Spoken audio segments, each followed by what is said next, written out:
Eh bien, bonjour à tous et bienvenue dans la suite de mes aventures culinaires.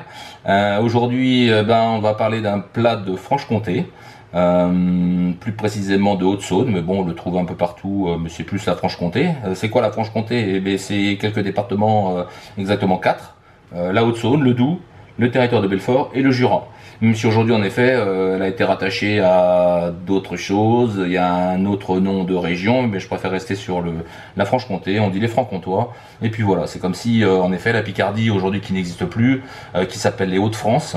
Je sais pas du tout comment on appelle les gens qui habitent les Hauts-de-France, quoi. C'est les Hauts-de-François, les Hauts-de-Français. Quelque part, il faut mieux rester sur les Picards. Je pense que les Picards, à mon avis, ils resteront toujours Picards. Et puis voilà.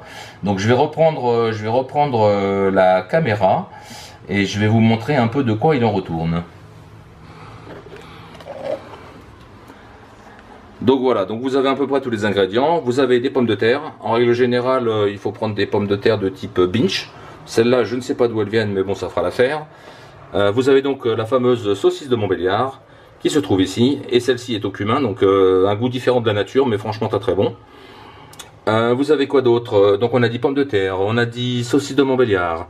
Et bien sûr, en effet, la concoyote. Et c'est une concoyote maison. Et oui, en effet... cherchez pas ni de la saucisse de Montbéliard ni de la concoyote dans vos supermarchés, vous en trouverez, mais franchement elle n'est pas bonne du tout et c'est pas terrible. Là on est dans l'excellentissime de la concoyote et de la saucisse de Montbéliard. Voilà, bon, on aura besoin également d'un peu d'huile, un petit peu d'huile d'olive.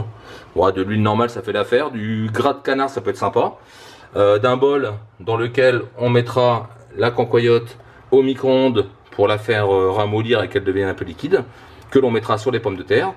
Et puis un petit vin. Ah tiens, qu'est-ce qu'il vient faire ce petit vin dans la recette? Et bien juste pour accompagner l'ensemble.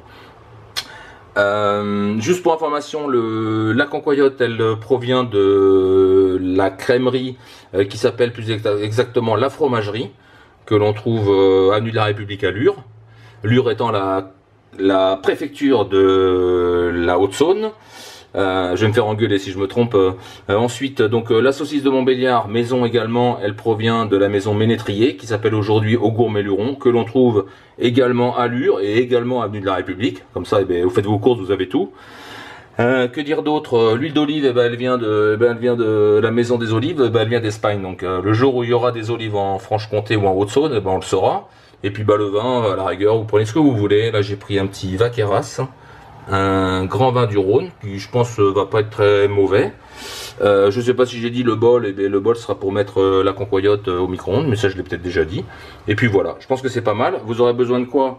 Vous aurez besoin d'une casserole avec de l'eau qui servira bien sûr à faire cuire la saucisse de Montbéliard à feu doux pendant à peu près une bonne vingtaine de minutes. Vous la trempez dedans, surtout ne pas la piquer avant parce que ça va pas le faire. Faudra la piquer juste après, faire quelques trous pour un peu évacuer le petit liquide qui est à l'intérieur.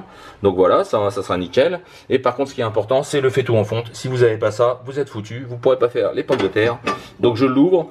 Voilà, donc dedans on mettra un fond d'huile, un petit fond d'huile, bon, pas trop ni pas assez.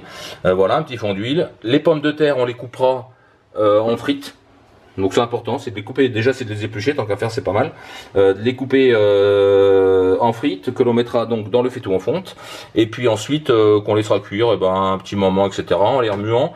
Et en fin de cuisson, par contre, là c'est sur cuisson un peu modérée. En fin de cuisson, on mettra à fond pour faire des grillons. C'est-à-dire que les petites pommes de terre vont être bien grillées et ça va être super bon. D'ailleurs, on appelle ça des poireaux en Haute-Saône. Bon voilà, je pense que j'ai tout expliqué. Je ferai pas de vidéo après la recette, je ferai peut-être 2-3 photos. Et puis je pense que après ça, je serai pas mal quoi. Déjà avoir mangé tout ça, avoir bu un petit coup de rouge avec, et ce sera déjà pas mal. Bon voilà pour la recette. J'espère que vous avez tout compris. C'est pas bien simple. Non, c'est très simple, pardon, c'est le contraire. C'est très simple. En fait, le plus difficile, c'est de trouver les bons ingrédients, entre autres une bonne concoyote et une bonne saucisse de Montbéliard. Voilà, qu'est-ce que je peux vous dire d'autre? Je vais retourner la caméra pour vous dire au revoir. Si j'y arrive, le cadrage est pourri, je ferai pas de montage, je m'en fous. Et puis voilà. Bon, je retourne. Je sais pas si je serai sur le visuel. Bon, j'en sais rien. J'ai mis les lunettes parce que c'est important. Non, c'est pas important du tout. Voilà. Je vous dis à bientôt. Et puis la prochaine fois, Si, la prochaine fois, je vous montrerai un truc sympa sur la concoyote, parce que j'ai ramené la base de la concoyote qui s'appelle du méton. Ça se présente dans un petit paquet sous forme de... Voilà, c'est une sorte de poudre, etc. C'est l'origine de la concoyote que l'on fait. C'est-à-dire que l'on prend du méton, on met du lait, on met du beurre, on touille pendant un bon moment. Et là, par contre, ça donne une concoyote encore meilleure que toutes celles que vous avez pu manger. Mais ça, je le ferai la prochaine fois. Bon, bah voilà. Et si, une chose importante. La concoyote, c'est un des fromages qui a le moins de matière grasse. Moins de 10%. Donc là, franchement, c'est le top. Bon, c'est la saucisse de Montbéliard, elle, qui a un peu plus que 10% de matière grasse. Le vin, j'en parle pas. Et puis voilà. Bon, bah sur ce, à la prochaine. Et puis, vive la Franche-Comté. Salut!